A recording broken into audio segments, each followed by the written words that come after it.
Bevingo le tua un pespesenga fale nganga e pēna mai mō, ma whafonga mai lo tātou o tunu o ile nei fo I teimi o le tae ao.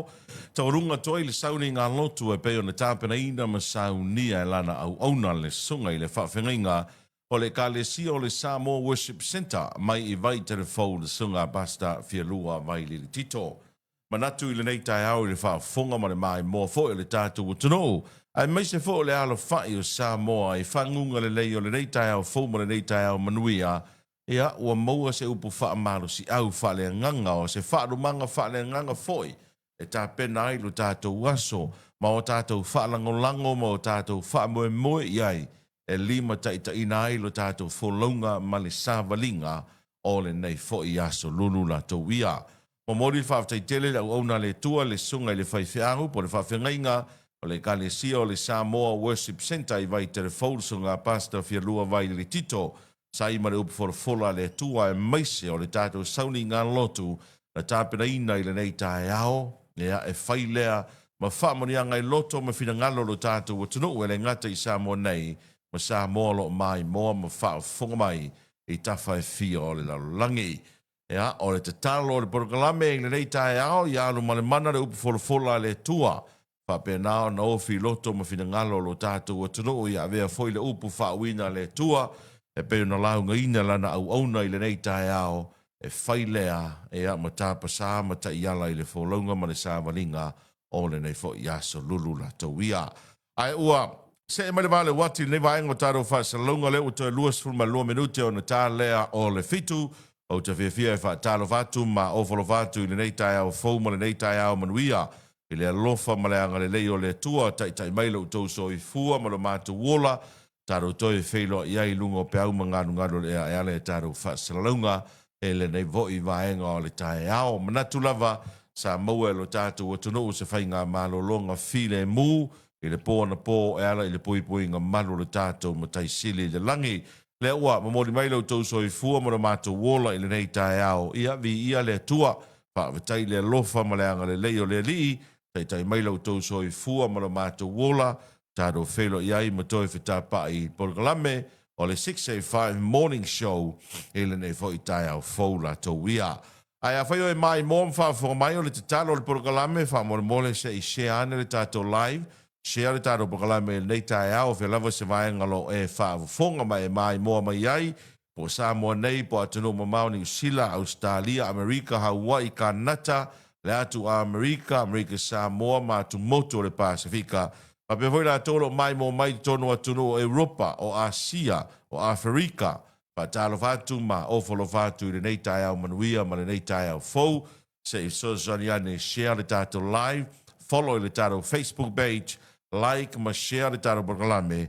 E ama fa pena fo na subscribe I lunga o tato YouTube channel e pena yele 685 Radio YouTube channel. Ai mai se fo le tātou YouTube channel e a ale si apo lau tele o le te talo le nā e a ma le tua lalo fo le tātou Porokalame e le nei vaenga o tātou whasalunga. Ai o lau whaita wina li poti o le tātou talo le tau na whama wina le ofisa le vai tau le peninsula mo le no e le afo le lima e le tae ao le so. O winga le tau I le so o au e wheo lolo le malolosi o Savilio le mata o polu o la ofitia ai pēr Samoa mai au maia ma nai iau ma timu po'u e a awhiai le atunu e niso taimi. E lo iei se whautuanga po se lapta ingo wha malolosia mo lau whanua umo Samoa. Ai o le tātou talo le tau mo polu le so e ofitia se vaenga o le langi e au ma nai timu e ono iai I le awa uli vaenga maurunga. Mo sa vai le so fa me lo visor va ai tau e ufitia se vaenga o le langi e ao manai timu e ono iai le au auli I vaenga maua le lunga li poti nā le tātou talo le tau e fua iai fuanga ma tāpe nanga le atuna o mo le nei fo I aso lulu o le amatanga e a o le o ngā tutonu o le nei vai aso. A o le ua fisoso ani mai le ua Porokalame a tovi o tofa o le tātou talo le tau mo au kilani ni usila I le so pe mai au o le so a toa e tau le vaia le la I le so e ono tikerida ma walalo o le temperature a se fulu lima tikerida ma walunga savili male vevela o le la e ono suia le ma walalo ma le ma walunga o le temperature e mawhaiona ma lulu tele pe ma whanafana foi. o le vainga i le aso a tai au e le tusa ma le so mai tu mau pea uinga o le lei o le tau ia o le ai ia o tātou i Samoa le fa me lusu fati ke ri le au ai lus furu lua ti ke ri le po o le alava tātou te whalongo ina i o tātou tino le malu o le e le po e o fo i le au e o e whaafitai le atua o le moni lava e susulu le la i le au ai tātou te whalongo ina lava le ea ma le savili e malu lua e malu lua e piri i sahali masani e tātou le toa i ngā tau lea ia ai vi ia le atua whaafitai le li le tau e pei ona fōa ina ia ma tātou mana vaina le ea mātango fie ma le fresh air mai le li ia i le nei vai tau la tau ia ai whaataro whatu au te loa le whatu a toi a matalia o ngai le kuatalo na lua po a semester, is that second semester or third semester? O le semester na tolu. Ia le o le si kako semester le ua alu nei. Le ala whatu a matai ia a onga le malo ma le tele o nisio a onga i le vai aso nei talatu ana nafi. Le aso ngā fua wa le satu ua mo le lua vai aso. Ia ua mana ia foisi nā lua vai aso ua. Maua i se malo longa nei whanau. Ia mai se foio nei pule a onga ma nei whai a onga. Ia e mo ia e malo longa i meo pule a onga whai a onga e le whapea e malo loa i mare whai mea onga mare kāpenga ingo le songa kamik. E le malo lo. Mea lea wha malo i nei pule a onga ma nei whai a onga. Mai se fo whanau a onga. Ia e mai se fo le pito la aua mātua o le toe. Tāpena ino mea onga tamaiti, o fua onga, ia o pili a onga, ia mai so le lanso le aso ma le aso. Ma lola vai nei mātua i lo o tau whaiva. Ia o le tātou investment le leila varanai e nei vai taimi. Ia o le tātou ave o le wha mua ia onga le whanau. Ia tu tupu ma whiola ane tamaiti le lumanai. Ia awane i ola whalo lo, pe awane i ia i le tūlanga fo i lea o le pangatia ia ma le strako tamaiti i ono le tūlanga ia le leo a onga e pei ona ia i meile a matanga. Ai whaatalo watu ia au whai e li whasa whaso tau lota ni elu, talo fo ia tovi o tofa, lotu manu lotu le whanangolongo mai mangele au kilani New Zealand. Whanga manu ia kopo te kioane, good morning, ku resa whare tangaloa, whaatalo watu nei tae ao, pa pe foi au kuso fe puleai ia ala i se a tu fanua mea tamari i fai tele good morning Max Roberts talofa lava vai lele mati talofa lava mai o Tara South Auckland Lucky Faleiva mai Napier ia i New Zealand good morning tu taima tawha Willie talofa lava ia le matamata tu lungo le va usu le wa usu mai le va leono mai savai pena foi le usu atu le va leono i nei tu muanga ia tu mo tele sala fai fa tara vatu ia saio lupe matasila malo saio le usu nei taeao pa malo foi ia fangalele yo sefa tuala tama le langi good morning fa tara foi nei taeao ia pei ale fono laila vaa fa pe timu au va tito good morning la to umai o mafuta mai i le nei vaenga o le taeao le programa o le 685 morning show malo le usu malo se fo manuia fa tail ma futa mai nei taeao se if so soniane e share le tano programa ma le tato live i le nei fo i taeao fo la to wia ia ua toe se 45 minute le te toe o na tālea o le fitu e il fa mo mo le tāle fitu fa fonga mai moa i se whapoponga o tātou talo fou. Ai wha talo vatu ia se uso ia Aikens Taylor. Good morning. Manuia nei tae au o whaaftaini maa whata mai tāna poklame. Ia o le 685 morning show le nei fo i tae au fou la tau ia. Ia ai mai se foi ia ua ala usu le atunu i whea umanga ruenga o le nei aso. Vi ia le ali. Whaaftai le tua. Nei tae au fou ma nei aso fou wha popo i lau tau so i fua mo na mātou wola. Taro toe wheloa i mawhata pa i lungo pe au mga ngāru le ea. E ale e taro whaasalunga. Tele mea lo tutupu le tātou o tunu nei vai tau. Ke le io. Io e. Le whato a umatu le konferenisia le ka le sia mea tutisi. Ea. O le tusi tō whinga le ana whai o iai le awhiawhi o le aso sā. O le noinga. E iai e ka le sia o la ua tā pena e wha maa vai maa lātou whaiwhi au. E wha maa vai maa lātou whaiwhi au leo le asi tia. Ai sa uni e wha a whailoai i ale whaiwhi au fau. E ei foi e ka le si o le asa uni e wha maa vai ma fai whi au o le asi i tia. Ai mai se foi, o nai fai whi au o malo lo manu malo. Le alau ta pena i ele telo e ka le si a me tu tis. Ea, e le ngata o ta penanga a le e ka le si e wha maa vai ma le fai whi au, wha whi loa i lato fai whi au fo. A o le ta penanga fo ia a inga na lua o le a inga o le fai whi au, ma le a inga o le whale tua. I le mamolinga o le lato fai whi au. O le lato taulanga tangata o le taulanga soifua. Ia, e ta pena fo i le ainga. Ia, i le tūlanga e pei o nei ai, le wha mawaenga le ka le sia. Ma le lato fo i taulanga soifua, e pei ua maasani e lu tato o tunu ia whainga. E leo se mea fau.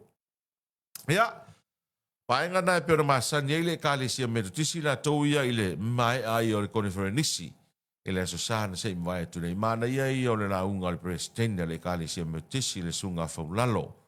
Ia e peo na ia i le lotu leo le tae ao le aso sa ai lau o le tusto finga i le afiafi. Mana ia beautiful message. Io e. Tana watu nei tae ao ia Peta Francis Teo. Good morning Peta. Manuia nei tae ao. Pa talo foi mfa malo atu ia sa ilinga noa ma vaenga. Ia mai vailo tai. Leo moana fausa lima. Good morning. Malo le usu nei tae ao fau. O niso tala o le tae ao le nei e peo no mai tau atu i lunga o penga tawhai langi mai le pō na pō. Ia peo na sira fia lea foi na tā ua e tāru tala fau. O mai ia le malanga po lea si singa whapitoa lea fionga i le li pāle mia. Lea sa si ai alo ma whanau sa mo ngā rurue i ngā ruenga whawai taimi. Ia i te tonu o le malo o New Zealand. Ia, o na whilena mo mai le li poti. Ia o le malanga siasina na fionga le li pāle mia i le maota fono le pāle mene o New Zealand i Wellingtone. Lea na whailoa ia ma le pāle mia o New Zealand ia Christopher Luxon. Ia mai se fola na au malanga. Peo nisi na o vaenga e peo na tā uai ia i le amatanga o le nei fo i vai yaso la tauia ia i le malanga le teitai o le malo. O le talala tamai tūlanga pena iai ia le whamsinonga ia i murinuu ua le taria le tālo sanga o le apili o le whamsinonga fo i lea sa mori ai le teitai o le malo manisio i lātou. O le taria ai le tālo sanga apili o le tō whālea le pule rimoni ai yafi. Ai ua talia e le whamsinonga lana tālo sanga ina i e toi ilo le whaai unga o lea whamsinonga le ala u whaatatia mai le aso whao le masina o September o le tau sanga le nei ea e whapena ona ilo ai le whaai unga mwha ngā solo ai taurumanga o lea foi mata upula tau ia e pe o nei vaenga ia e ao na si le fia lo tātou o tuno ea mai le loto i whale o Samoa nei foi vai taula tau ia. Ai o le tausanga nei le ua alo i ai le sui o le ingoa o le Te Wila Festival. Pe o na si le fia le na pa si alo i ai le fono le pāle mene e na sei mwai atu nei.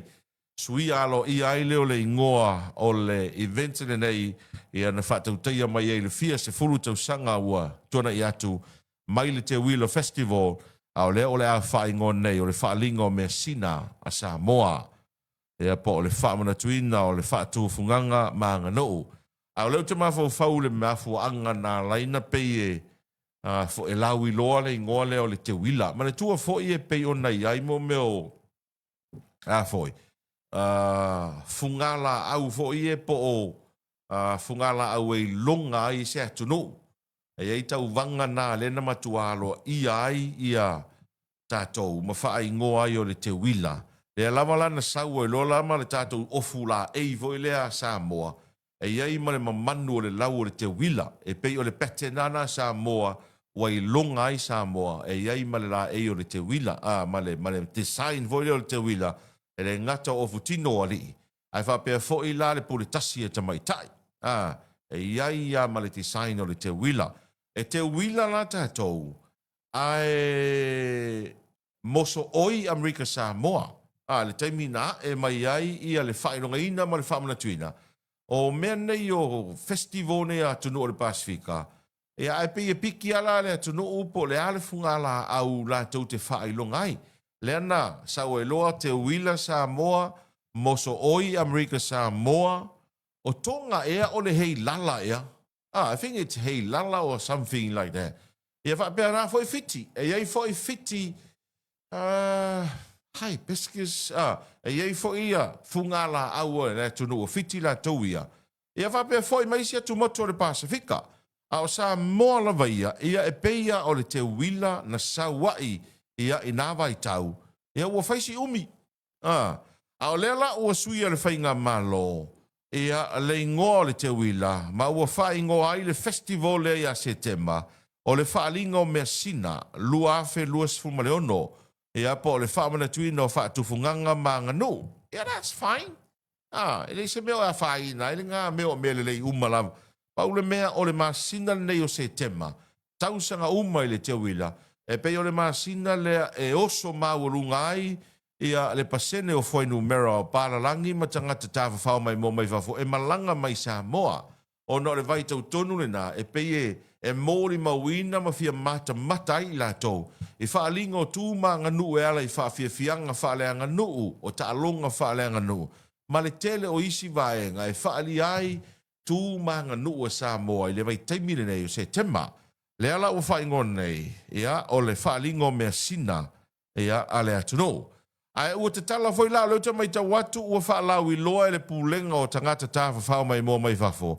Pa ua te tala foi le resi tala mo i lato umai fia au wai tau wanga, ma whaafia fianga o whaalinga o mea sina nei, po o mea sina festival. Ia, e wha manatu ai wha tūfunganga, ia, o tātou wanga nuu, ia, i nei mou atu, e peo na whina ngā roile mā no, e peila, o leo te vai atu le lisi le au mai, o vaenga ia, o le a ngai ai tau wanga o le whaalinga o mea sina, po o le mea sina festival le nei tausanga, o le tau wanga o siva ma ulu ulu, ma siva a masa sam wha tau pati, ioi. Pese sa moa whaaleanga no, o tu unga fautasi, ta longa sa moa, tu unga pau pau, tu unga vaalo, ki kiti sa moa lim tamaitai, fa ili sa moa, ea o fale ainga ma mea tau lima, aila o afi, vaneina o mea tau lima, e pauala ia le whaalinga o leo te vai atu le lisi lea le pulenga o tangata tāwha whao mai moa mai whafo, e le ai se tutongi, e resi tala ai, o le vaneina leo mea tau lima, e le se tupe e tutongi le resi tala. A isi vaenga uma, e tele lava, e ta i se lauta la, o le aila o afi, e se lauta la, le resi tala. O le fale ainga ma mea tau lima, e tolu se lauta la, fa ili sa moa e se lauta la, ki kiti sa moa limta mai tai e lima se lauta la e resi tala ai. Tu unga vaalo se lauta la. Tu unga pau pau se lauta la. Ta alonga sa moa se lauta la. Ea o le tu unga fautasi e afe ta la. Wolo. Pese sa moa whaaleanga nuu e toru se lauta la. Siva maulu ulu ma sa sam whaatau pati e toru se lauta la. E whaisi tele vave o le aso e whaangata ai ia le restala o vaenga ia. E whaangata i le aso toru sfurutasi o iu lai noinga o le whaeunga o le masina nei. So, which is Friday next week. E whaangata ai vaenga ia. Ai au te loa, o tara whiunga le vave whaangata. Ona ua le toi eise taimi. Ma le tua e umalo le ua uma ia iu lai, au kuso, se tema au le amatanga lavo se tema noinga, e tasi le masina, e tā pena ai, lau whawhiawhianga, mō lau tāpenanga. Ono winga, e ono o atu ia au kuso, o tātou whaalongo ina foi ape foi le ngāta i whale o le atunu, ia ma tāpenanga whautasi i le ngāta i whale o le tātou atunu, i le toe tāpena ina leo vahenga ia. Ia, o ke loa, le lope tasi a whapea o le tūlanga le o le ua a ngā ia i wasuia le ingoa mai le te wila festival, a ngā i le whaalinga o mea sina, e pei o lela u kau mai kau aku le koe rebrand le o koe rebrand ai ngei ia le festival lea.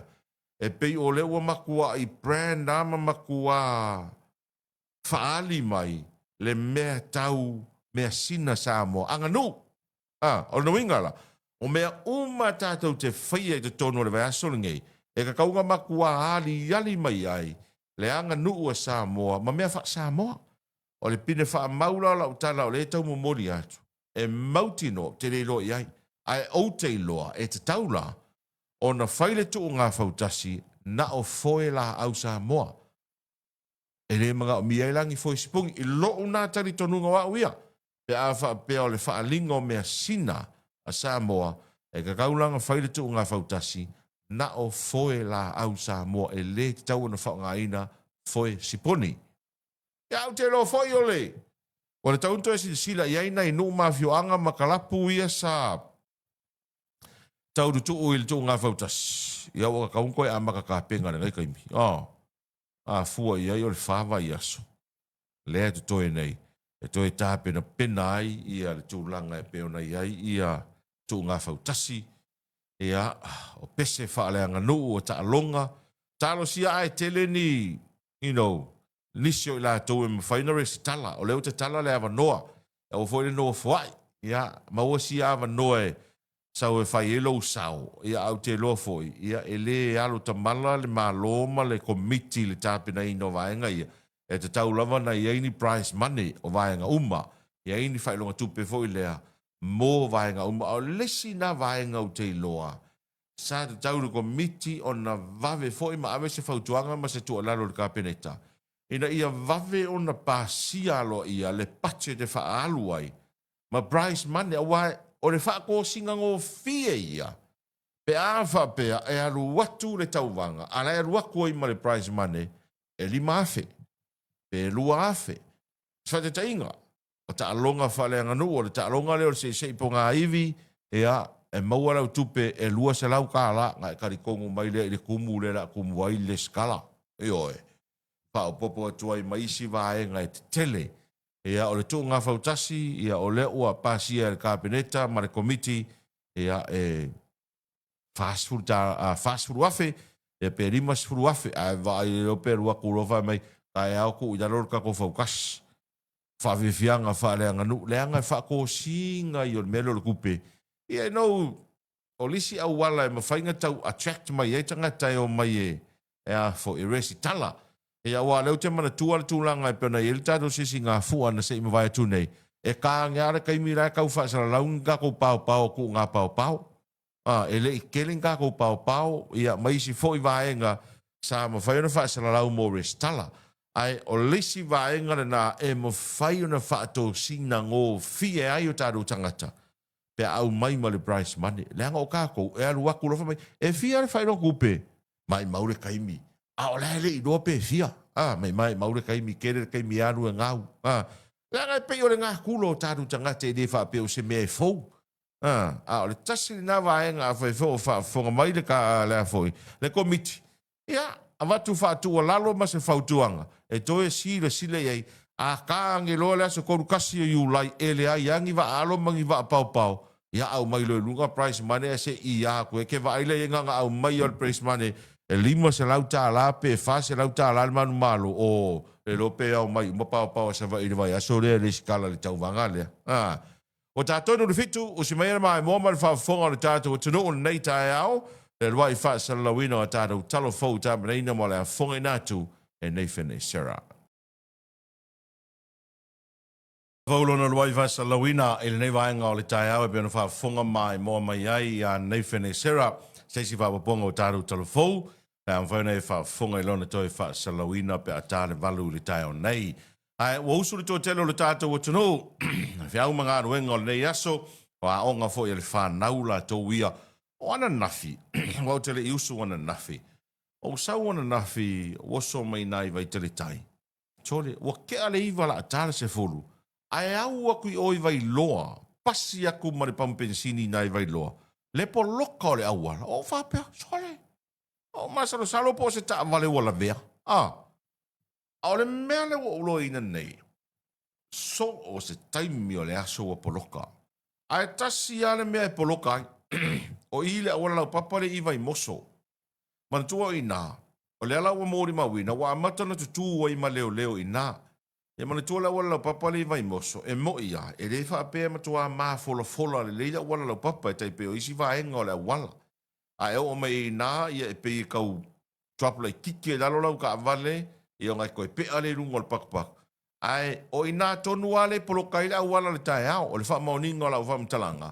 Poloka mai ana i vai loa, saua i nā i le pea, saua i nā i vai whia fo i pe senga, o mai nai vai moso e na ona lava le wala papa kilia a toa sa e fa pena foi la le alu atu foi la le tavale le afiafi po so staimi fo le tae a po le auri e po lokale alu aku i funga lei alu aku i ngai vai moso ai ke pasi no male a wala ngai vai moso kilia a toa tu lava mo li pa sino ala male a ngai atu ai ia e fea fo i o i le pea male alu atu ai vai loa ai o le mele wa mori mawina le vai taune nei ia o te tū solo le tele o leo leo i mga ala e tau wha sino ona ua le wha pia na o le tae au ma le fiafi ua poloka ila o le tele ua poloka wha soro a toa ma o le mea moni a ia le mwhain tātou alo fia ua tele ta vale i tutono o le tātou o tino a o lea tātou te mori mawina o lea lau mai a ta vale a e mai tau nei le tele o kātilas nei o kai ko kongo ala ko ia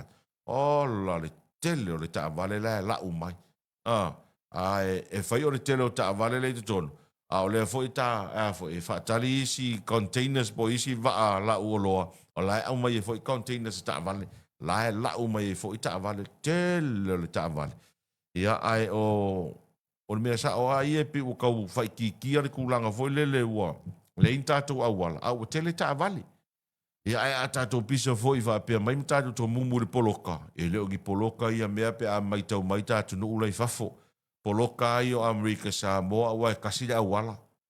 A e sau mai o i leonge, kau i whangakongo e kasi ale awala.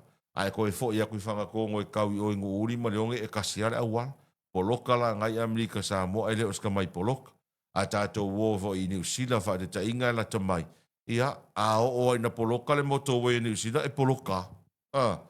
So e mo ia la ka ko mumul poloka ka ko ia e fe mai le mau le si va nga malanga mai fa se de poloka nga me o ko ele a ko se ku la e mau se poloka a to no e fa a o na poloka ya ko le ku la ko ki ruai ku la o la e nga mingoi ai ele mo fa yanta to tinei anu ta upuna o tele ta vale o la o mai to no le ta to no nei vai ta yo e taro watu ia liko whapusa, ia, wa pe foi pepe tupuola, pa taro wa foi, ia whare toi, tolo whai a nua pa ua umana whaile lua pao pao, i ke roa.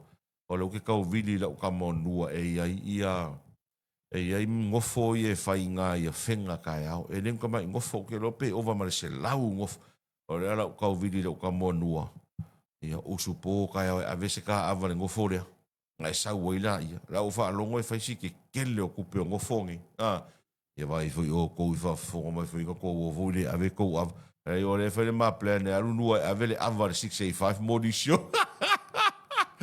va talo vatu ia ha voi Robert Peterson Evelyn Fatoina Nansen Awa good morning sister va talo fo ia anga po family ulu Bedin fa savalu na lam good morning tele asau api moa talo lava Vale toi, seti tupuola, good morning. Eloi League, soi for manuia. Ea, te tele ma tamai wosu foi mori tamai tia onga. Nuia nei tae au. Patalo va foi au tanga vai au palo fatu brother. Tila wano aserona. Ea ma Miti Edwards, good morning.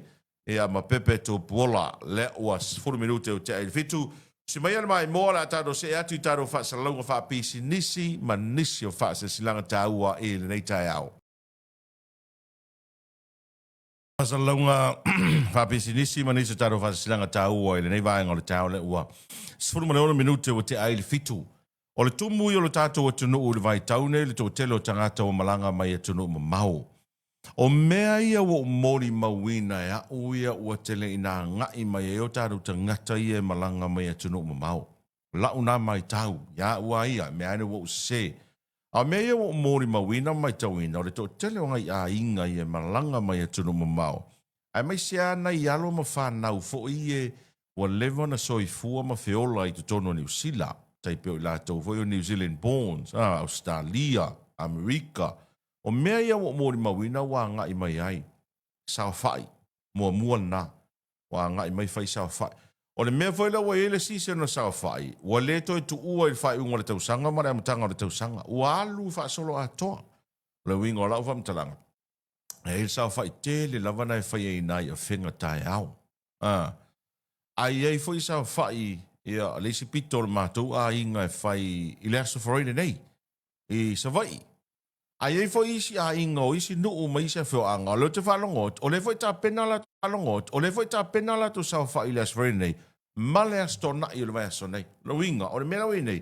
E pe ua fua uma isi tā penanga a inga. E nei tātou tangata e malanga mai e tunu ma mau. O le mena lewa ulua e a uia. Ai mise la o isi tā penanga tele lewa nei. O nisi e pe o lena va noa le taimi e malanga mai e fono tanga fo ia le kone whare nisi o le mea tutisi e a o le fono whai whi au le ka le si o le Samoa Worship Center pa pia fo le fono o le Full Gospel ma le fono o le Voice of Grace e peila o le ua wha va noa taimi e malanga mai lava nei mātua ma whanau i fono tanga ma maua i ma le ava noa e whai eita le noanga ma tā pena ai a lātou sa whai po nofo ia ma tā pena lo e wha tino a lātou nofo ma sa whai na tolo mai ia pena plan mai te lo tau sanga wanu ma sina wanu. E nau se mea le angara ngā mea. E nau e te wha pia le angara ngā mea o le whai o sa whai. Ai tū mauala tala na whai le si aso. Ai ai le vai taimi. Tātou te o atu i ai. Ua le ini tau le lea e whai a whi au a inga. Ua te le atu matai nei lo le te leo tau le lea. Le mea leo mōri mawina nei vai tau.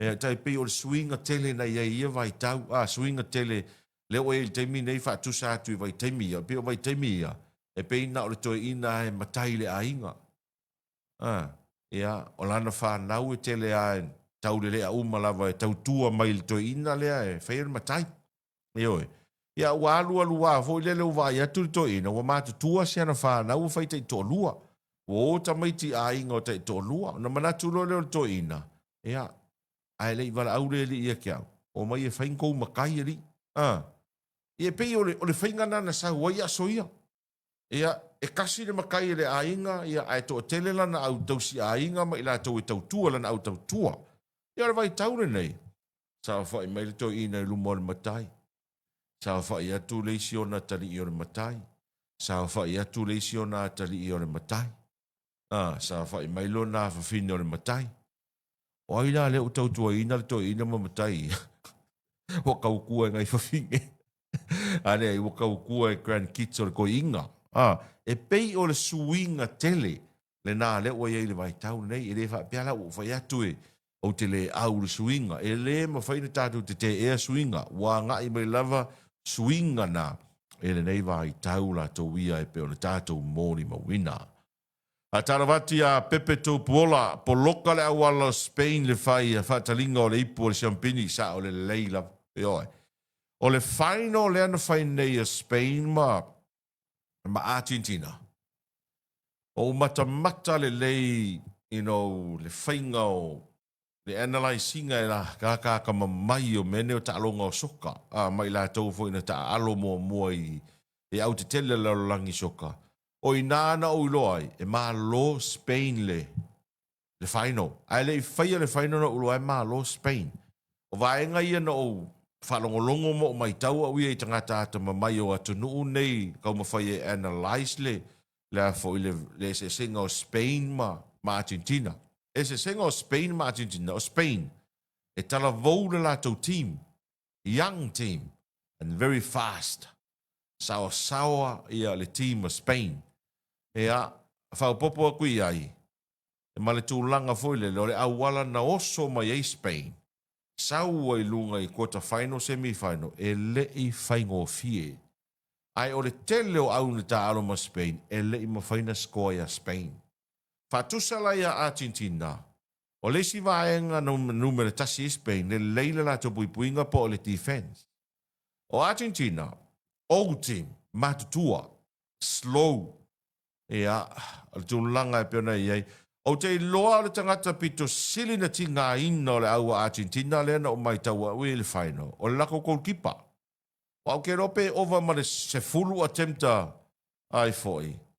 A Spain e tau mawhai e kiki le polo le se kou. Ai mkua i mata ina le kipa lea Argentina. Wa laki fo i ale kofu o le kasi lea Spain na manu malo ai. Ai, o lesi vaenga o te longa ke le advantage of Spain. E na ua tuli i fafo pe red card lesi tama Argentina. awala talata na uma le talonga. O ina leo te lona costa il tamu whainga a Argentina. E leo tali tonunga ana whaapea e uma le talonga ma le taimi whao popo o lae e tutusa e leini ai. Na whai lo le ko le vaenga whainga le lea e siuta i lumo o le neti. Anga kako wo o le vaenga nga o ke iloa lae koe siampingi Argentina.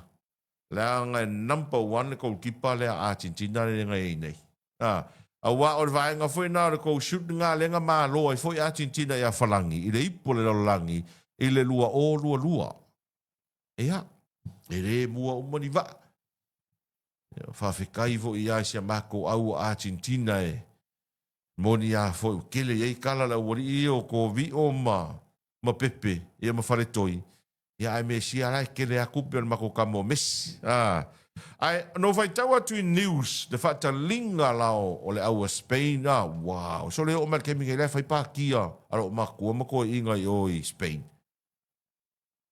e to tasi le tamai titi se furu toru tau sanga o Spain maliu ele fata linga o ai fo yo lato au ai le vaenga stasi o ai tono se pa nia na maliu esta mai titi le tala voles furu toru tau sanga ia ua whaai u puta po ua whaai u le fo il tu langa e peona ia le au Spain. Ai e rei whapea fo ilana whata mala le whata ringa e Argentina o le lato. Fo i tau nu atu le lato au. Nga makua le lei fo le whata ringa e Argentina o Messi ma le lato. Fo i au lato ia sa e ui sa tūlanga lua le tamu sanga o le ipo le lau langi. Nei tau sanga. Ia ai maloia i tātou na whana nau i tono Spain, mai la tau na whana nau i tono Argentina. Ie pe o kākou e alanga maa fuanga kākou ni rifa i o ngā o le whaasara lau mai kere vise, pa whai ngō whienga kākou wawa aia kua i lunga o le Facebook. Ia awa i la tau sa whaia la tau peti petinga. No walu i leisi whare tupe le tae aore na, i leisi local bank. O kia rua kula. O lai maka si kenge ngā i lana telefoni, fo i leo le live o asa live le TV1. So le wo fiu tala noa tuli teine. A lai mata ale teine lana telefoni, fo i lele. E karangoa mai longa au kafa lea. A lai au ki karangoa wau ke maasangi, fe mei se whakakari kolu, whakakari toro se i kau wa aia kule. E ngā mā loa Spain, so le eva i le, ka e lo makua. Ai whakua o maua i fonga. O i o lau malo i lana peti. E i lana peti na ngā whai peti petinga lato whare tupe. Lea lana manu malo ai. Ia, ai pei o nei vaenga i o tātou mōri mawina. I le nei vai tau. Lea ua se mare vale wati lusu 5 minute. Ua te ai nei le fitu tātou se atu. I le whawhianga nei. Ia, ma tātou whaasa launga whapisi si toi tariu mai. Wha au au porkalame o le 685 Morning Show. Tātou whasaslanga tā uam, whasalonga whapesinisi, nei vaenga o le tae au, e nau se, mare vai le wati le ua toi luas fulma le ona minute o na tā leo le valu, e le whaama mo le tā le valu le tae o nei, wha fonga le toi whasalawina o tātou talafou, mō le nofisi le fiaia le tātou o tunu, o mea na tupolo tupu i lau whanua o sa moa nei vai tau. Tāra vati a lata tuli masi le malo, whare toi tolo wa e laki la o talia ai malau louni le malo Spain, karusia ia. O Spain le leile soka ko le ma la capiso e ro ko malo ka ko ia Spain e o ia fiki fa ko lalo Spain le talonga la capi e so telefo ia lo mo fa na o sa mona no fo mata alo i tono Spain e foi le si o kasen na wa ku ngofo mal king Spain la kama iva yala ya lo vengi ya enari na kari o karangika ke le rola po fermere o ngira o kama wa ke ro po ko ngofo mal king Spain pe Malo veni.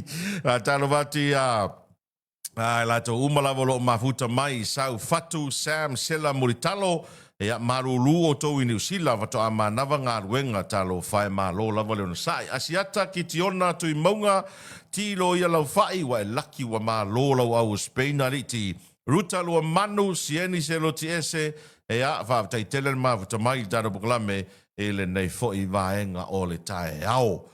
O le ua mai ale la unga mua le pale mia o Peritania. Le ua toi fili i a lisi pale mia o Peritania. Ia o le tangata suafa ia Andy Burnham. Le ua ana nafi le na mata tuai o fai ele na launga whatau pou, po lana launga mua i te tonu o le malo Peritania. E fiororo foi porkiki e ngei porkiki a kama se hele i whafori son. O le lona fitu o ile nei o pāne mia o Peritania i te tonu o le se furu tausanga. I sore, karo whaeri. Fitu. Fitu ai nei o pāne mia. A kangola e mai kauange, sore. E makau kia rea ko inga meo. Fitu pāne mia i tonu o le se furu tausanga. Au lea la ua toi fili e le tupu sa lesa le pāne mia o iei nei. Ia maavelo iei le polo inga ina ia form le malo. Ia ai whanga solo ia porkalame mo le teita inga o le malo Peritania la tawia. Pe o nisi nā vaenga ia o loo tutupuri la langi nei vai tau. Ia ai makau kia le tūlanga e peo na iei le taua. Pe o koe whaakele inga. O le lava o mai tau atu. E pe lava ua ngai Iran fo i lele tau sa ili ma whaala la mai le telo aulo ma le 4 miliona. I se isi e na te whao o le oti le pāre mio a Israelu a Benjamin Netanyahu. Para se foi mal presidente o le malo a Amerika. Ai, o vai tu foi nafi o vai tau atu le news an nafi. O whaasala lau e nisi foi o vaenga i te tono Amerika. E whapea, o sa uni Amerika e loka le pāre mio Israelu, Benjamin Netanyahu, pe a whai e tūlau e le tono Amerika. E le levanga saun whaasala lau ngā ia ai lele mai le whaasala launga po le announcement al kamalo o Donald Trump. Ia mata uai ia le tūlanga e le moni ia whaamatalanga. Ma e le sao, ma e le mo lia pe lokai a Amerika le pāne mio Israelu. I so se teimi e tau nuu atuai, te tonu o lau whanua o Amerika. Ia peo ngai mumu ngā veve, ia au te le lopa o whewa whai e le tio le na seini a Amerika ma Iran. O la ua makau nga koe vivela na kaua. O tele la vai ngā lua sa whainga, to lua foi isi fita Amerika le na maari liu talu wai le peisi ngai ngā i Kuwait. Ia mare fia o tangata Iran, o lo maari liu, i le koe mapu o sa whainga Amerika la kouia, ia ma isa la elu. Le ua iai le vivese le langi ua iai le nei vai tau. I le tūlanga e pena iai ia malo si anga o atinu te tele nei. E iei le a foi, le poroketi tele a Amerika leo te mai tau atu le la sauni e whai o ngā sami o Amerika Samoa. O le vaenga foi leo le mining. O lea la e falling mai. O le toa tele o tangata Amerika Samoa, o le te e ai. E o alai e kale sia te tono Amerika Samoa, e pe watu tū whatas. Ai au tilon, ai wawa aine news mai Amerika Samoa. O le misi se aso malaulau tu tangata Amerika Samoa au tafo le awale tele. Ma whaalia la tau whina ngalo po pepa whailo po sain. E te ai. Ia ile whainga lea la aua pasia nei Amerika. Leo toi tele ni aso na a makalole ngā whanga solo. O no manu manunga foi lele le tūlanga whaale tonu o le ocean ma o ngā sami o Amerika Samoa. Ai ei mai staru tangata o langala ngā whina ngalo mai Samoa nei. O le ala a fianga o tātou, ona o Amerika Samoa le lata mai. O le ala a fianga o tātou, le whaai unga le Amerika la a whaia nei o ngā sami Amerika Samoa. Au te loa o tangata ia e ngā rulue i mea nei o le ngata i whale o le atunuu ia ua whaau mai ai to whinga mau o le lunga, mea tau si o manga mana ngata i whale. E te lelo la tau si le fia i mata upu nei. Au te loa e sau se taimia na sa ili lea o seisi e te lelo na si le fia ia fianga o le ngata i whale. Whatara noa po le a foilo na whina ngalo le tūlanga e peona iai ia le whai unga ma le poloketi lea Amerika lea la whai nei tonu Amerika Samoa. E o le mea na lea ngai le. Le winga la whamtalanga i tūlanga fo le leo nei atu nuumbo nei motu fo le lai lalo o malo te tele.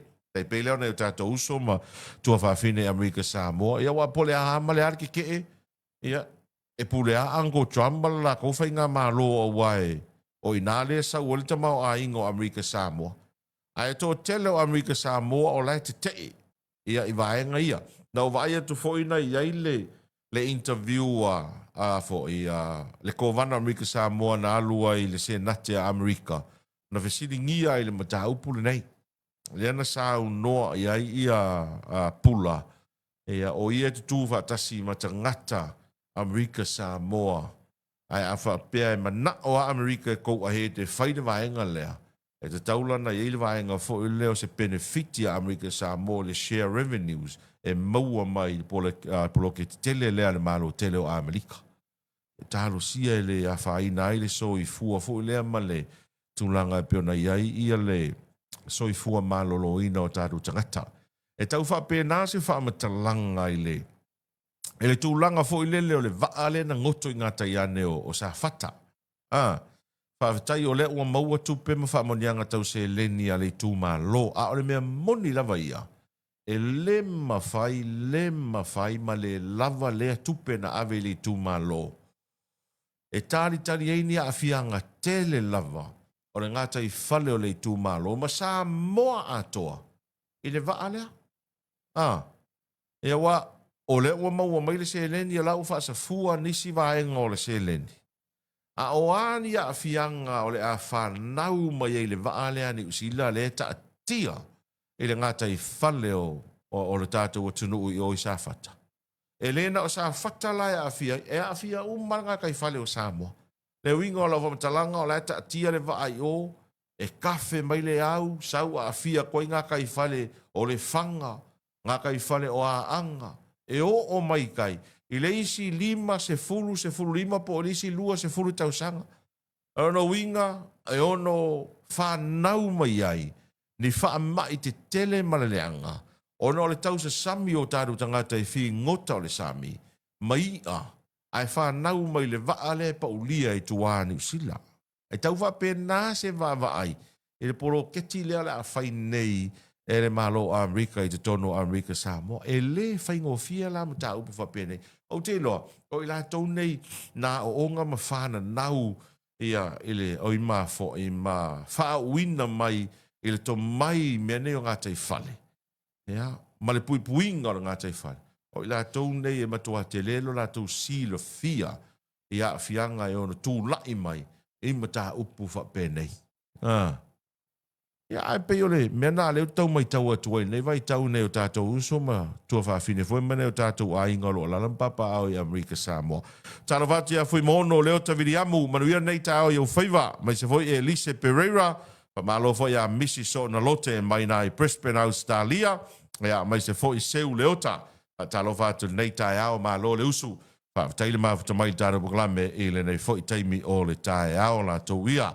Ia, wa usu to telo le tātou o tuno, te au mga ruenga, tūlanga peona iai, whaiva lo filima o le nei aso, iso o se tafo o Samoa, ia, ma so o se tuli manu o Samoa. Whatalo watu, ia le a tau o le tau wā Henry A. Ting, ia, mana vaenga o lo mafuta mai nai, a fiti, pula, ma lo le usu nei tai au, whaavitai tele le mafuta mai, ia, ele tāro bokalai me o le 685 Morning Show, ele nei fo i tai au foula tau ia.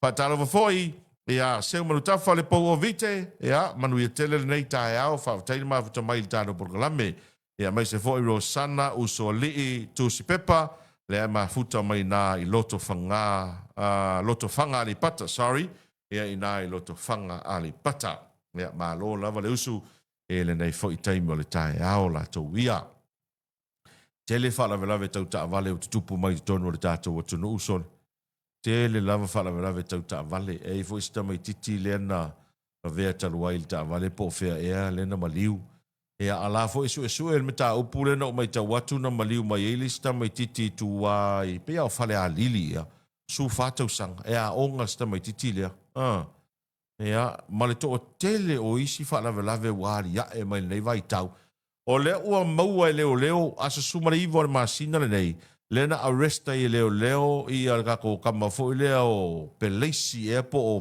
Persi peika lea ngau so fa i al pumping singi fo i leo ka for lo lin wa le vali nga sueri ai mo mori fa vitai ale matanga ruenga ia i la tou male atunu una fesosoani tu ina tu fa mtalanga e po o fea ke sola i ai e maua oe e sa ora kala risi ko ingor makongu ai fia lo se me valea sola lo i le langi. Ia me sangi sa moas kama ia kungu. E ke fiu e ke sola e maua oe. ai mai se la tau whaia ngā ruenga ia mo meo mea nei o sori ngā tū la whono. Nei e maua oi, ia le ala ua maua le ali ia. A le fesiri kele le tau te fesiri a le taimere nei, o le ua maua nei. E koe fia se kupe o ko koe.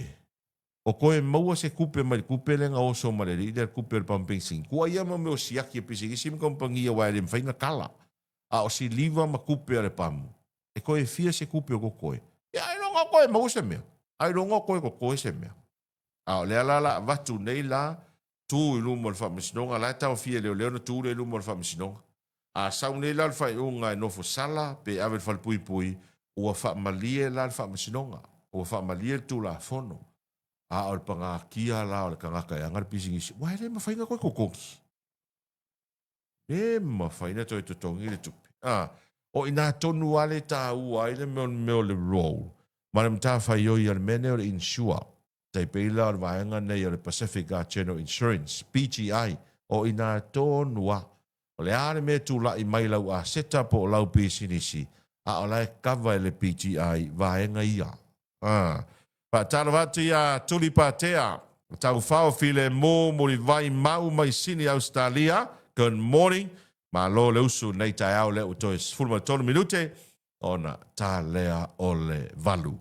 Usmere mai mo inisi taro fa salonga fa pisi nisi ma fa fianga nei tai au taro valu fa fonga mai moa ele toi fa salawino a tato telefone mai ane finisera. Fa fianga o le nei vaenga o le tai au mai borglame o le 685 morning show ina o se mai le vale wati le toi 5 minute le toi ona ta le o le valu el fa mo le ta le valu le tai au nei fa fonga mai mo le tunu le toi fa salawina. Ia o tātou talafou mai a nefene sera. Sida fia i e lea tunoo i a le tūlanga e pēna iei nisi vaenga na te tupu i le tātou tunoo i le nei fo i vai taula tau ia. O le o whiriwhiri po le fau le nupi wha. Ia, wha malo fo i le pionga ia le malu Celestina Menireti. Lea sa tau aveina mai le tofinga o le pule sili. O le nupi wha ia inai tau sanga na se i mawai atunei. Ia o le o toe Fili ai nei le po le fo le nupi fa ia o stasi fo yo tamali i po alo fo le tunu o tele tau sanga o nga lue ai nei sa moa sa ave fo ma stasi o sui o le komiti fa fo o le vaenga o le papi trust sa moa le tele tau sanga ia marisi fo ofisa le malo sa nga lue ai a mai se fo o le pasifika la tau i tonu fiti pionga ia le lali ia le la ua au tasi ai fili le kapeneta ia ile fionga le lali e a vea ma office sili fou e a one vaenga le nupi whala to wia manuia o whaiva e le atau veina e a le tofinga o le CEO o le nupi wha e a le fionga ia le lali pe o lisi na tofinga fou o le malo ia e pe o na fili nei vai tau ai o me le terminei o le alavataru te whaatali po o a fea ai po o fea ia o lo tau fili mai eise komisina o leo o faisi umi o mai te minei ia e lei fili lava se komisina o le mtanga luenga o leo ia e po a fia fo ia fili mai ai ia se komisina o le mtanga luenga o leo la towia patalo vatu ia tui lava si i tama i ono ia manuia o faiva nei aso brada lo vatu mo oe male ainga o pulasi mawala mai sini Australia good morning Tony tangoa i malo Tony va pe fo i sani fata ta lova lava J. Brian Savainaya, good morning. Whaatai telen mafuta mai, whatalawat se uso ia Petelo Ioane, le mafuta mai nai Samatau, whaatai telen mafuta mai, ia ile porgalame o le 685 morning show, ile nei fo i vaenga o le tae ao. Ia, o leu te mai tau atu ili tūlanga e peona ia ili whae unga o talonga sa ia ili whae unga o le vai aso mai ili tāmulisanga fo i lea o le Nations Championship mo au e se fururua pito i lunga langi top 12 i laka pione na malolo i ai fo i si kausa ili akul whae unga le na ia ili vai aso na se ma vai atu nei o vai aku so le mele ngai le o au ia e leo au ia mai Europa li o le makua le ia pe a fua ia malolo ai lani malolo ai lani li talonga male o peleke ni sila msalo le usila fia umala val totele ia le tūlanga e peona iai le ta'alonga lena ia mai le vai aso na se ima vai atu nei. Wha se fulu lo pereke ni sila i le lua se fulu ma le tasi a ia lani. Manu malo farani ia pani wha se fulu lua se fulu ma le lima lami Australia ia Italia. Wha afkai riwa ma se mangu malo Australia li lima se fulu fitu i le se fulu a Italia.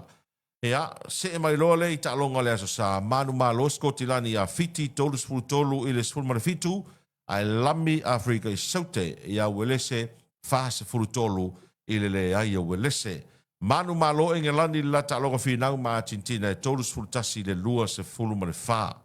Ta'alonga na ia e peona iai le wha i unga o le vai yaso na se ima vai atunei mai le ta'amula sanga o le Nations Championship. Whaisi pa uma walalo le tūlanga wa iai le tātou manu Samoa i le ranki lea ia a le World Rugby i oe. Ia pe ia fo na tātou whaasoa ma tātou terenoa. E whaale ka ua kere le ranking lea le World Rugby. Ona a fua iai. Ia o atu no te tele lava ia pe na ini usina Australia ia Forani, Engelani, aialang. E umangir kausanga. Wako kiki a lua se fulu ta'alonga whaavao ma loa le au. Ia o ka koule ia se lau kau fe lolo koi mafiki. A o tātou la ka kou Samoa o Tonga ia ma tunu ufo ia le Pasifika.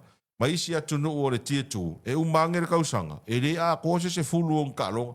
Se i vanga ngā asa ka amnisanga o le ipola lalangi. Whako a kau a koa leong se fulu o le tālonga. A mea moni ana e umane le tausanga. E le i inga a kose se fulu o tātou tālonga. So it's not fair la le whainga o le rankings lea a le World Rugby. Lea e wha tūlanga ai au mai tūlanga mua mua. E o i lalo le tūlanga mune muni. E umangere kausanga. E ngā ongi usila au Skalia Engelangi, a Felika, a Ielangi, Falangi, au ki kele i alalangi. E fina wina le top 3 po le top 5. O le rankings le ale IRP, a le World Rugby. E ese mai la le whaatulonga ino ta'alonga fo i o le ta'amunasanga o le Sevens po le teitoa fitu. E umane le tausanga. A wai taimina o ofi le tātou au teitoa fitu i tu tono le HSBC 7 Series fo i lea. Ia wā kiri ei la le pa uma wa lalo tātou. Ia wā langa kau kere o koe o i le HSBC 7 Series na e leo toe qualify ei le manu Samoa 7 nei vai tau.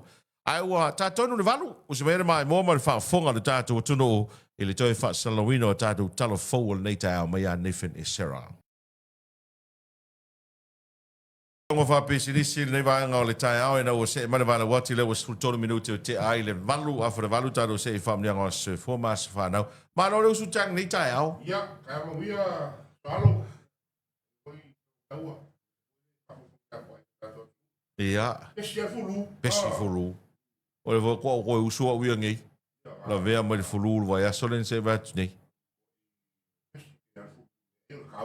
ya mon ko le maruru ka ko e le masa ki ka ko maruru o le maruru ka ko ka fulu le fa fulu wa le wa vai ngai ma per dolai ala se fala au o le fulu o prescribe mai pera penga nga e mo fulu antibiotic sa oi io me voi se longo ve ka ke va ai ngol fola o fa ko amanga ku le ngol fola ko me nga wa maka ka weslo fulu esa oi ngal mal manga foi le church PSC o fuala a unga i tolo.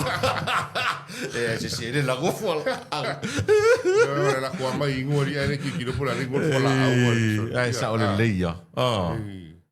Ya la go ko le fini fiu soli. Sa soli ah. Ki polo. La ke ki polo ya. Oh, le ma mi la kama. Sa ula ka ya ma sa u. Kama ai wi ngwa ma le hani fo ngali so ngi ki le fulu. O me anga o tut me nanga fulu sa ole o symptoms so le me ki fa o pe congested fo ga le ma ko la ale ki lia me e ngi vai lu anga o lo ka ma ga male isu se kulo e o te layer swing o le tau ke le layer swing o le tau pai o le malu o le se kim e ke mo sa wa nga fila fiafi ka kim mai kai ko mai ma ko ma o sa ki ka langa le me se kim e mana tua lea mai lap ta inga lo fisola ai tau o le foringa le la anga i tātou le tau fo i le matutu e fa per alino au le foi langi a ke mingi a po le ke le kau nge ke le por kau ke kau le sei ka wa ke le wa lo ma fanga e o ya le alo i lunga kau so le Kau i a fiu ia sole le se mai lalo sole. O le aku ri kwa. Sole, o se fulu fiku se fulu le aku. E foi fa ko se aku sole. Ia man ko le aku le sa haru mas ko inga ia vai kaimi. Ia sa man ko voi dal ma ke ki foi le sa ia vai kaimi. E ke sa wa ba o le ulu aku ko a fi le pepangu se pepa voi le sa ri bakala. E o foi a pinga. Sa o. O ke lu fo era. Ia kale mari. O le aku. Pero kaimi, o sa ri ara ia o sa foi ko ai se a pinga ki. O le kele o ia le o fa nga fish and chips foi ia tato. O le ia mai fa fo. Paua ia fale ia whaonga ia loko o ia ma ko Mr. Chippy. Ia ma o seu mangu lea kaima sina. Ia makaira tau me sina. Sina o chao. Kere i loa le amanaki ma le seafood. Ia mo ia la kaun kāri anga ia e kaun whai a e pewa pewa kausau fish and chips. Ia wan mele ia kasi meo o whai asolofa ma kai a fiu e kaun whakau le fish and chips i a no moria. E no mori o loko la fish le whaonga le piu ngatu i kai moka. Whangari, moka. Au ke longa foi la solofa ma vina whaonga whai loko fish. O solofa ke mau ai fo ia. Ka whaalo ma. E wala te leo nei tangata e teipe wa ta inga o fiu ngalu e pei o e alanga whai ngofia walanga whai wa whangoka. Teipe au isi pisi nisi hoi e loko tātou e alanga whai ngofia whaonga le loko fish o e whaila ko wa whangoka. Ke le fish and chips le. Sole. Ai le ko fia ai langa e la ko ai le anga vai vai nga. O le pasa e pola e le ngori. Ia whai mai le whatau i nei isi supermarket i nei. E valu se fulu ono tā lape valu suli mata lai le pusa. Ai mai o mga fi lei. Kaungo fi la. Sa la la fu al fai pisingisi ma fai fish and chips. E kaungo fi ko ke le lang polo fiki e maua mai ai. E le mga ia la fish and chips. Mga ia fai finga le pi a visin ka mai popo ma sin ka mai kale. E le mga ia fish and chips. Wa ngoi pisi o ale sa pisi le fongo o.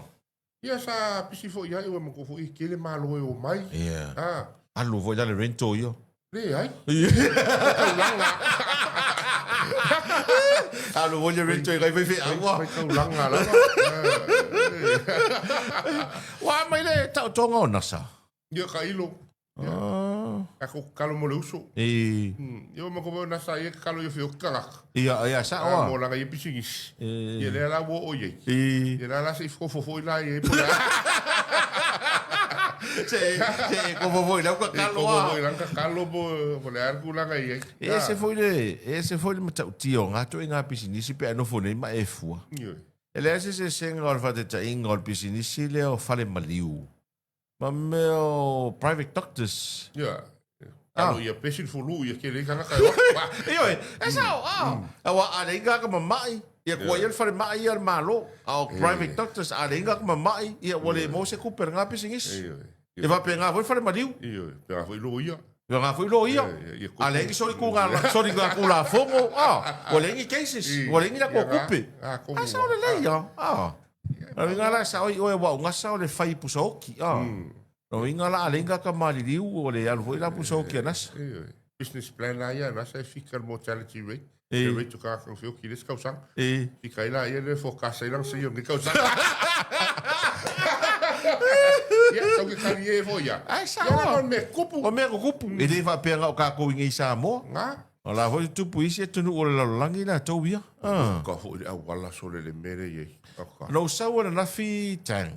Sa wana na fi wo te ale iva. Usala afa le iva. Au mau mal poloka inga le vai loa. Ola lau ki fa pea. O se ta avale le la vea. Au kangolo le fua pola alma fua ngal poloka. Usa a e fi kanga le poloka le sa uma ipe senga. E poloka ola wala papa le vai moso. O inga kongua le mau el poloka el kaya. Ia ele fa pea la ngal kaya el poloka sol. Ia, la po le ngole mea. E o ila fiafi. O ila fiafi. Ke o le ongo. Ke o le ongo. Nga ngava hoi so. Iyo e. Wa poloka. Ka so le lungo le wala so. Ka kai fo ngai leo. Ia. E vai ngai ka kalo e mo siuso le sa. Ia. Nga afia ile. O le o falo atu pe o la ave New Zealand. So tano sia. Ka kau. Ka nga ave le so. Ka mala kere ke ka ko poingi me. Ai lusu fata usanga o jometiti. Ia e fa pe leise la isene. Ia wa laki o le o ke lo lisi me wa laki ai o le ola stamong o ka pi umbi fo ile. Okay. Ia sa war ka avale so si kama. Ia so a koe mai si ka avale lua. Hafkai le li o le ngale wha mungu alia si kama ai le o... Ia ka halo sia. Ioi. I wai e whamangu ali a paralyze ma. Mali internal bleeding. Ka ki la kula vere ang la vere usus. Ele whaingo fia. Kako kalo pea moi. Ia mi se usio a inga. Ia mga ileo leo uma. Kalo ala ia sa uma mana po. Ngai kakangaka e whainga luenga. E mi reka ke moe ala whainga luenga isi fui mu. O mai. Sa o le. Tesa. O le mo li lea. Na o i loa ai. O le tele o tātou traffic light. O le o camera. Mangku o le camera lea. E ke iau fesilia koe le sia waenga nga e whai mai ia. O le porkalame lea le fande au skalia. A o le winga la o whamtalanga. O i hoi la o taunsi sila ele matanga ruenga o leo. Wāre mele iei ngai tanga le ke le aka awale le kui mori. O le si tupe le lei le matanga ruenga e maua. Kai pe o le whainga foi le whai e kungu ui e whafoi ki le aru le whamasingonga. Ku wale kemwa. Ticket sa oa. Ticket sa oa. Ke ia le wakolau tike lau pusa meli. Ia wako ele skala umaka awale. Ioi. A o te tauna fe soani cameras i nei i ngā ruenga foi mta ngā ruenga mar suengo ka awale i e. O le leanga foi nā le meanga ticket pusa meli. Ngā mera le o sauris kanga ka wha o ngā rau ka awale. Umarola ia mele tike waku ia oi. Me te pi fai au faf. Ioi. Ai roko ka wanga ka awale niska ka kai. A le meanga e ke sau i sa mo ala e kuri ngā ka ngā tiki. Mera ngā kau wheanga. Mara whakawha pe a whao ngā hoi ka wale. Isa ngaka pe au mai o fo i wafu. Mea ka i kai makalu wafu. Asa koe whao ang ka wale a... Upa. Upa. Ka ngofie. Ka ngofie. Mea si mea kele police parking. Kara lakua drop oil mek fi alu iei. A polo ka hoi ai. Just relax. Oi, kongor ka wale. Kongua. Ala mera leo polo ka o... Ia, o le mesa o elo polo ka ngi me ngi. Ngi polo. Kongua. Ia mako me ngi mo ianga pe ngase 5 minggu ke renga polo ka mai no wala wala. Ia 5 minggu ke nga mako e polo ka ia ka ko. Ia ka ko. Yo. Ia ke le ia so angi manga luenga ngai ka ko leo. Kai la van ka luenga leo mar traffic ka. Se mole nga lue ia ka ke kalo mo la ko mar pui pui fo ile. E so i fua ke pe mera nga fa inga ia. Si leo. So le ka luai. Sa le leia. O le wa no fasala wina nel tai ao ia categories foi e kasi o le programa foi le o te wila. Le o te tala le stala. O le ala o suia le ingoa mai le te wila i le wharingo mea sina Samoa. Suia le ingoa. A le mana ia le o vave au mai e le ofisa turis. Ka kala le... E koe whai whala ko ngā whakas? Mangai a. Mangai a. Mangai a la ngā ka ua whai fo ia. Io e. Pese kauwanga o pese whaaleanga nuu, o ta alonga, ko ngā pau, ia meo vaalo. Ia o kirikiki. Ia o le avano tā ua lea mō tāru tangata fo i lea mai lākou fo i lea le o yengi me whaia. Participate events ngai a mō singa se rengi. Ia wanga kai se lau kala se ngāla le whaukasi lau ke vai a koe e awhe ka lal le skala. O le lo una tali tonunga e lau vai atu e awai pe o le ua sui le ingoa. A le kau highlight mai tamu whai fo le promoter ka koua nga nuu ma whawhiwhianga whalea nga nuu. O whapea a whaila o vaenga lea. O rongo winga la ko ngā whaukasi e le kaunga isku ngā whaukasi fo ispungi. Ka ko alu ala fo Samoa. Ai ko upe fo ispungi ma i vai ke mi o le fua.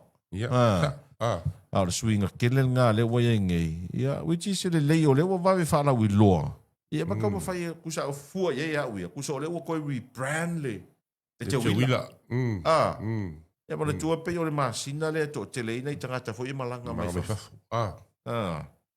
Kele ko isa whai leo whalongo le whai. Kele a sa wha.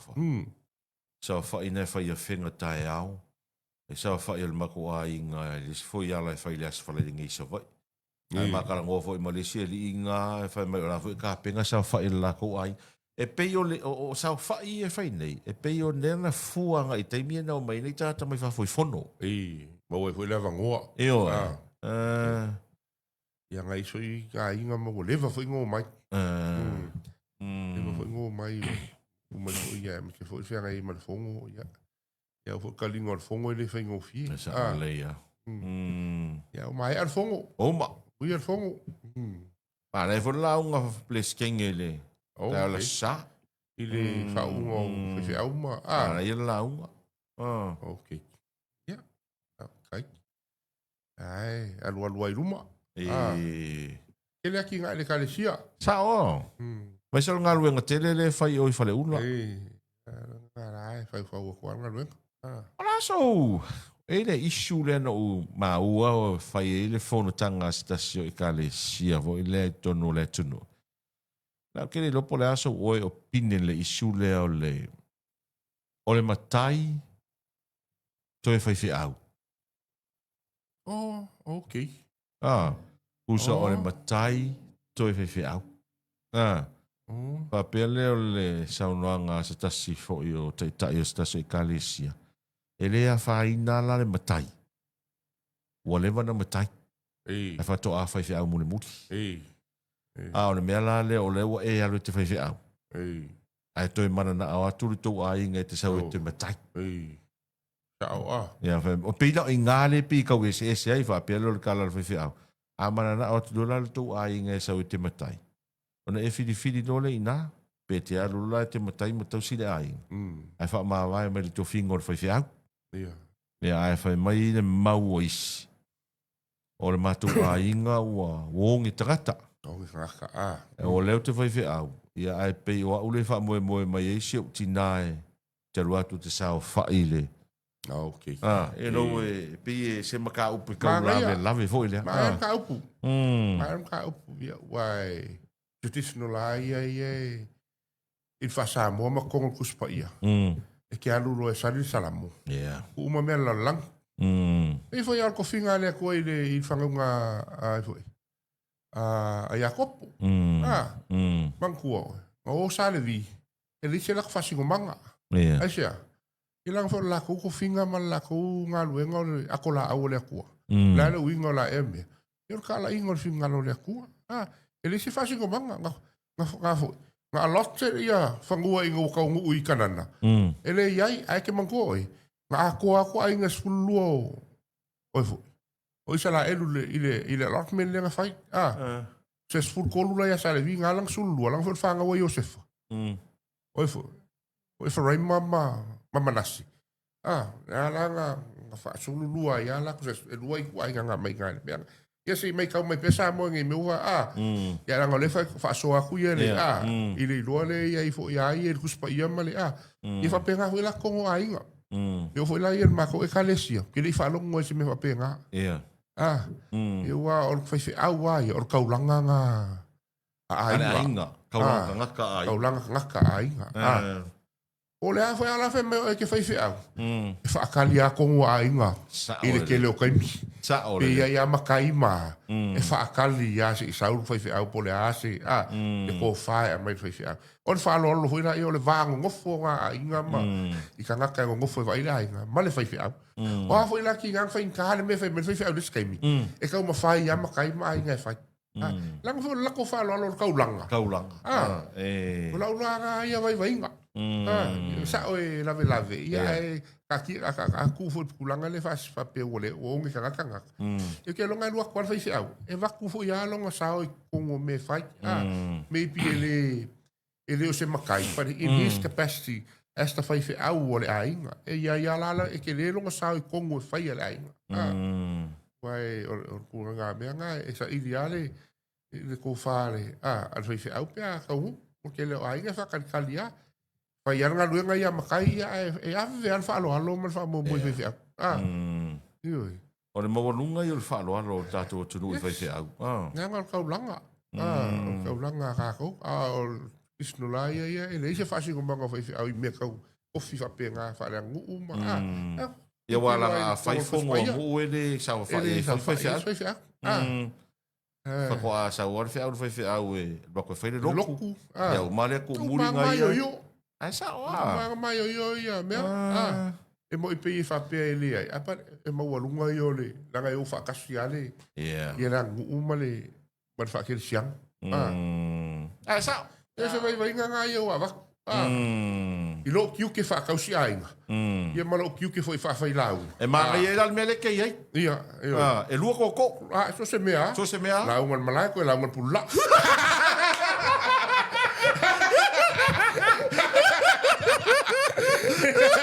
Ai umane uma. Ai umane uma. Se nga mga isa nga.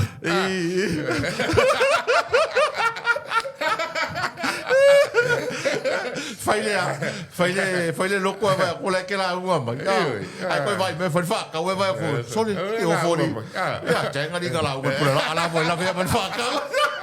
Akala nga sino makuha ko pore oi sales. Le sulla conga. Porque i ku po la ku ke mer covid. Era lo que caía, me le lo col maniol, la chebolio. Ya. O mamá no fa mai la kupo. Oi ka asiaka. Ik maka o kia. O mo ngai la o mara ho la o pula. Ese levo. Ya ma ngai e vol ka fa soe. Fa tu pu manatu vo ile. Ile atu no le vai ta.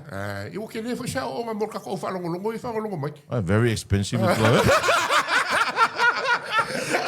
Ora wari o ko vi o ma. Fale koi ya. O kamanga ya o ka pisa fa pe lu mai. Nga ku ro lu mar ko mai. Ua. E o ma ke no le o ko mai. Ya nga ua.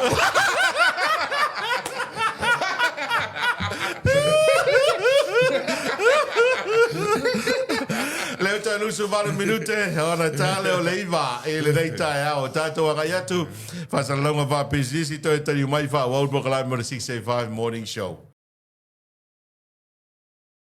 Lus for minute return tale o leiva ona taurunga leo Proclaim o le 685 morning show le dei tai o ile ngai pekeli tang le final the World Cup soka. Kiri makamaka se World Cup. Oh. Ya, ele sa kwalonga. Ya sa. Wow. Ni sa kupe mo wa sa. Le sa kupe mo wa. Sa ya wa. Malo Spain I feel the server Spain malo. Okay. The server Spain malo. E me si mera nga o fanga uma ya Spain Argentina ma. Oh. Ko uma history. Okay. Spain sero inga uma kelo ko South America. Me nga lenga kala nga uma ko uye i South America they speak Spanish. Oh. Ele me nga kanka fo Spain hier la langi me. Ele ska mai ko Spain. O leo ke vai aku lea e comment mai ia whaiwhi au ia tupu ola rā tana rā taitu I whao. Sua, lau kamo a kua kasi e makai koe whaiwhi au.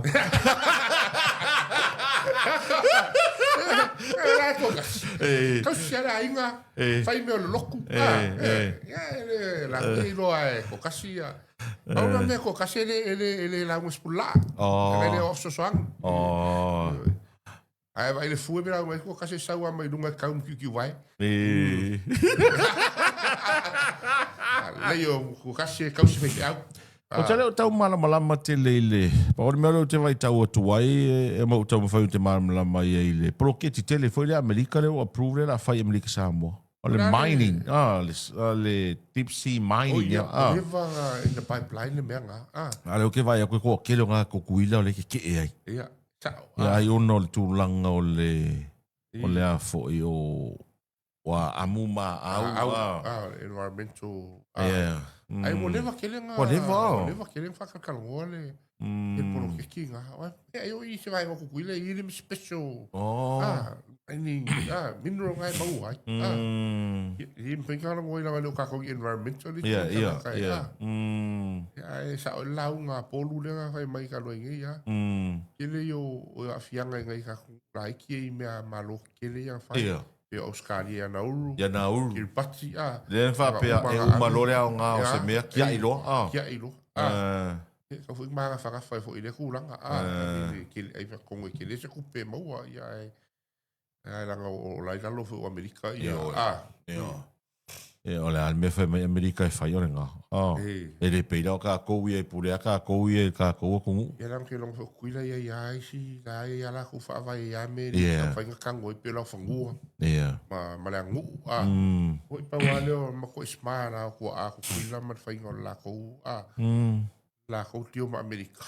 E le mawhainga awe se whangua. Ia. E le mawhainga awe se rang ngu i ngoa soa whamakaima. E ala le mea ngakai pule federal. Le peila o isa ko ngu ula o potu kolma. I wa awe mai Amerika le. Ia la koua nga ngu ma o le isi kacha. Po koe whai ane mea fwoi le sa whai kuku le aso i o le fima. Ia polo ke kinga i o le fima pe a kupu ia. Pe a kupu whara whama. Ia mai whai whale ma. Kai pe whai rai polo ke kile ka ko ingei. Andra ma isi. Ia, eto. Vaenga ia e support fo ia pe a emi whaulawe kupu i kakalaka. Asa. E foi polo ke tine ngo vai a ku lenga whasa fua ai mo meu solar light. Karwa ingei ia. Ia, ua mo ke lea so soange solar light si a inga le po. Io le po. E iso lo isi nga light fo inga le fafo e.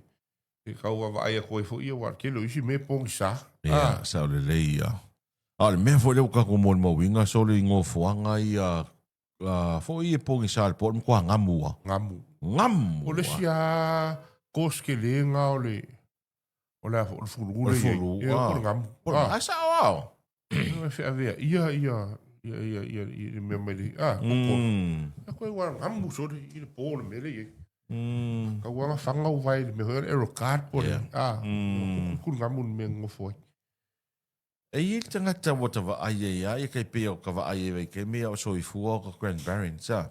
Aie ia la tangata leta te wa aie ia nga ke whaia le mea lea. O le umana ta ele se i tulo. Nga mai le o le whangu. O le kingo. O le kingo. Ai le i moe le po. Moe le po. Sa o le ia.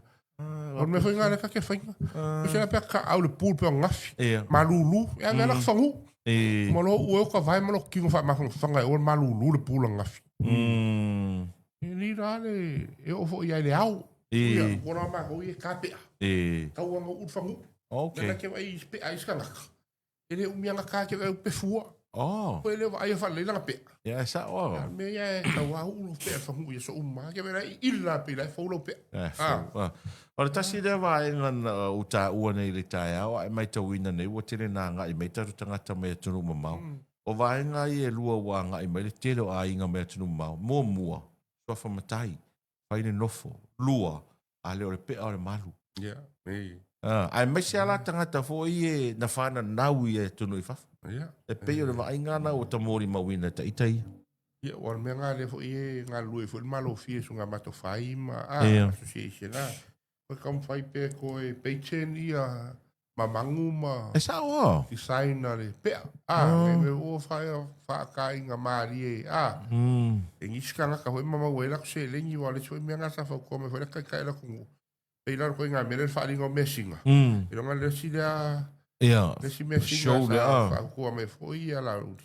Ia se vai koe si sila koe whai se festival o mea ia. Mea ia. Langa o mea ia i loa i sa moa. Sa o le lei sole. Mala e po ngā lua ere sunga le mala social malo fie fo.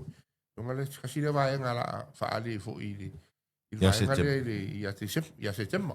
E ke o kako vai e kua maingi pea AI. Mea ngā, e mo ia. E ki ngā le mea. Pa malo le tātou atono, nei aso ia e whiau mga ruenga o lawa singa fo ia maisio nei o ngā whanau. Tā ua le semester nei tamaitia wā leo toi a o ngā vaso nei. Le semester nei leo tā pena i loa tamaitia o ngā lātu suenga. Media exam. Ia mana tua lao le tele lavo le media exam. E whao popo ma le final exam. So e whaisi si a fo. Count a koala i le end results. Okay. Tā ua la i whanau vaenga ia. O wa ai atu i lesi i lunga le social media. Ai pea le ua form le.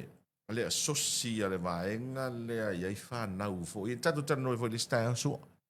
O se mea maa nei a tele. O le autism. No. Kakau. Kakau. O le kau whai. Nanga pe e.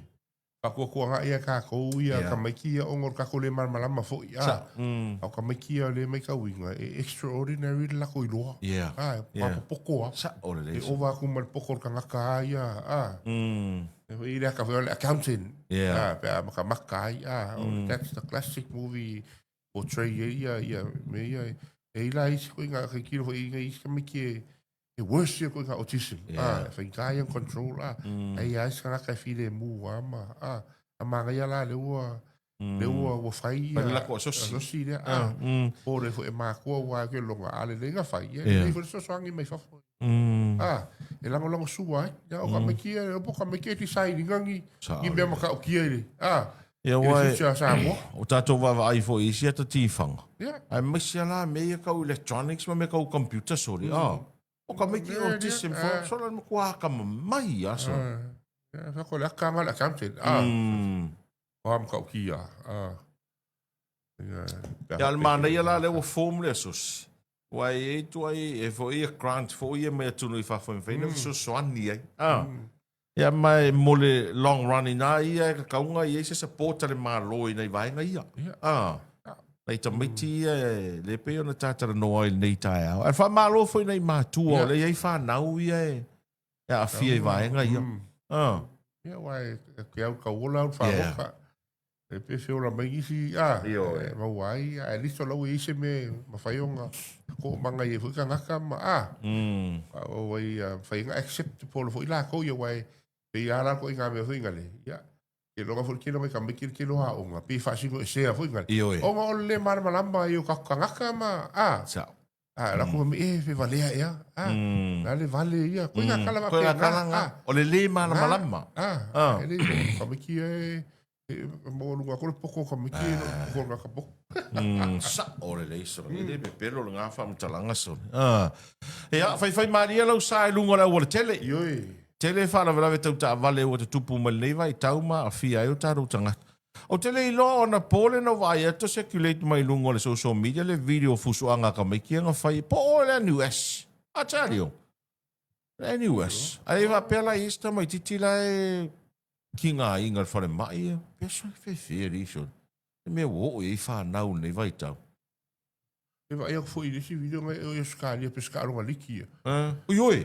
Vai me puxo a nga o mare calo. Vai me capa. Puxo ko me ma kuari iso. Ala.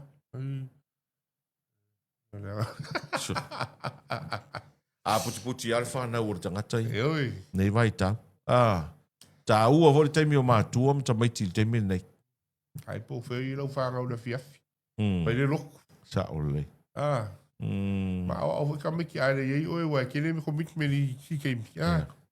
Vai era ko le lok. Sa ole. Como fai? Me como fai ya. Eu lá foi ai. Eu kai mi ka ko wo ala soli. Muli a ya ka me ki ile fa ka inga ma o inga sa fai. Leo to 10 minuti ona tale o leiva mai ale tado fa fianga nei mo tato fa salonga fa pisidisi to tali mai ona tado se ele vai nga fai o programa le 685 morning show nei tai ao to tali mai tado fa salonga vai nga fai o programa le 685 morning show o le ua malanga le tato au ta alo team sa mo i talonga le Commonwealth ia o classico classico e we malanga mi sa ka longa ma ia mal mistalong lango. Lango. Wai a matatalong al aso ne sulusu tolu you like. Ia. O male le aso lua o kuso. Ke lo le si hope ta to ta do team o male e nei le o ma nei o fo o la pe ua ke pe for mele sa ngor ka o ma lo po fo lele. Ia. E to esti ti valele. Yo e. Ave ana au ta alo e lo lai. Shua.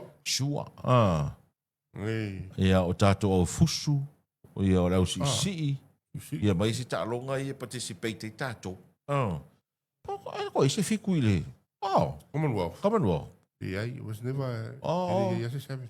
Sa fai. Sa fai Malaysia ma. Yo. Mi loa po ko fai se. Ia, o nga ole ko qualify ga ko fiku ma pe o kau. E loa ko ko i se ka aronga pede ai. Ia, e umale Commonwealth i po laulangi la kapiriki. O a fere i po laulangi la kapiriki. October. Australia. October, November. Ka war ka longa lok fiaro ka longa Papua. Fai Papua. Ka kere yo oi Papua. Oi kere yo Papua. Ka ngai oi Papua. Ka fo pe se kopia lo. Ai ba e pa ngor ka longa wa ko le o mai Papua e fi malo ya Samoa. Ele malo. E le i maloa. Wala lako stadium fou, o i lenga fau mo ka alonga al Pasifika. Ma wale leila au Papua. Sa, wow. E o koe mwhai koe. E le fai ngō fiel ta alonga nā mo tātou. Leila au Papua, wale leila au Papua. Leila au. Ai, skalong netball, foi lenga mai lau netball le mei. Australia, Ia au kusori netball le su pafua. Okay. Wa 2 weeks lenga fai netball marisi. Maris. Marisi netball. O le taimi ane o tau sanga e tere na tua mai, au netball Australia i nei. Mā nei ia. O mani se la. Okay. Ana ya wala NRL, o isi au lunga. Wala NRL. Io le Penrith. Ja, o sau foi lunga Penrith. La, i lunga le Penrith. Sos. Le lei fora o le Warriors, kalsia i le Warriors ki kau sanga soni. E lei mai ahe o le play-off ia koe oki mai ngā. Karo sia le au Warriors ngi kau sanga. Ai te lea vam talanga lo te vai atu ia te Rome Luai le whapea e o sengi da au le Parramatta Eels. Ia, ka ilo si, o ka ilo i o ngā kala. Io hui mea whai mea o sengi o ka alo i le au Papua i le. I le kau sanga fōu. E ranga wa umanga sengi. Ok. O umanga sengi ma kuanga officially ale sengi ngā ia Papua ngi kingi le umo le lua olu a fitu. Ok. Ia olo fiko le kau kere i olo fiko. E whako i le umo le tausanga lea, e langa tio li o, ia sau ai lola ia lea i pefo i Papua New Guinea. Te le foi le isi exciting o le NRL, pēr o ngā join au le Papua. Ia kele le Papua ia te siste national sport. Ai passion mo ka ngaka i le kalo. Pau ale o le tunu o le laki o le lako national sports le liki. So o le fa o popo au o le NRL. O le ko ese le au o le Super Rugby. Sao. Wa le wa ese le moana ka ko ke le lola po le ale isi mele la o el Super Rugby pe ai se isi au fa o popo pele ai. Ma o boring a. Boring a Super Rugby. Super Rugby la kapi sulima. Io sulima. Isa. Ia manguia le fasa usanga sa kakungu, kakumalanga ngiva yaso. Ngi yaso. Manuia foi na yaso a tang manguia ro koko. Ia ia sa ko in koko. Tau lunga po kala me 685 morning show nei tau te si va ponga i tau leono le tau anga lele tu al folonga ma le savaringa sa mo fa so i